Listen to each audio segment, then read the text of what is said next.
მუსხის საფეხბურთო ფესტივალი იმ 10 გუნდის გაცნობით დაიწყო, რომლებიც მონაწილეობას ტურნირში იღებენ. ფეხბურთელებმა თამაშის დაწყებამდე სამახსოვრო ფოტოები გადაიღეს. საქართველოს ჰიმნის დასრულების შემდეგ კი ახალგაზრდა სპორტსმენებმა ერთმანეთს წარმატებები უსურვეს და ორ გუნდს შორის გამარჯვებისთვის ბრძოლა დაიწყო.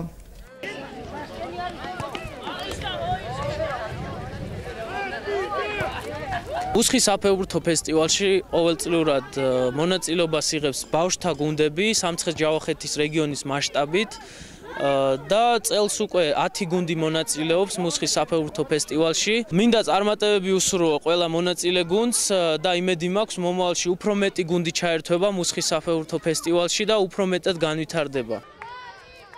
ტურნირის პირველ თამაშში ერთმანეთს ასპინძის არწივები და ახალციხის მესხეთი შეხვდა. მატჩი თავიდანვე დაძაბული აღმოჩნდა. პირველ ტაიმში პირველი გოლი არწივებმა გაიტანეს. მეორე ტაიმში კი ასპინძელმა ფეხბურთელებმა კიდევ 2 გოლი გაიტანეს და მოწინააღმდეგე გუნდი დიდი უპირატესობით 3-0 დაამარცხეს. ძალიან მიხარია რომ დაიწყო ტურნირი.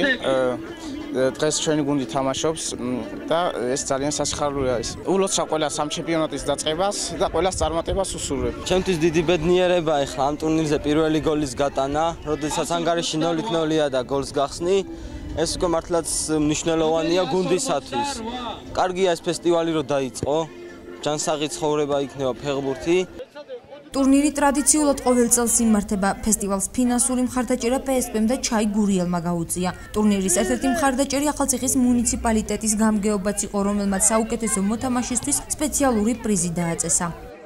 PSP ჯგუფი მუდმივად ზრუნავს ჯანსაღი ცხოვრების წესის ხელშეწყობაზე საქართველოში. ყველაზე მეტად რეგიონებში ჭირდება დღეს მხარდაჭერა და ჩვენი კომპანიაც მუდმივად მათ გვერდში იქნება და ხელშეუწყობს მსგავსი პროექტების ორგანიზებას. მიულოცავ ორგანიზატორებს, მონაწილეებს, რეგიონის მოსახლეობას, მუნიციპალიტეტის გამგეობის სახელით ტურნირის დაწყებას. ახალციხის მუნიციპალიტეტის გამგეობა ყოველთვის მიესალმება ასეთ წამოწყებას და შეძლების დაგვარად ყოველთვის გვერდში შედგება ასეთ ლამაზ ღონისძიებას.